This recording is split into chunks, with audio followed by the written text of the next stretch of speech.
خدا یادم نباید قش کنه برای این مدل خوابیدن اینا. چیه فهمیدی؟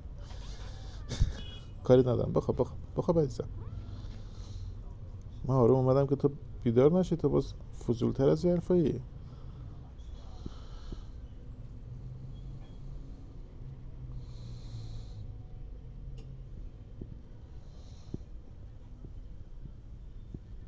بانی چشماتو باز کن چشماتو. ماشاءالله. اومدم کرم بریزم اذیتت کنم.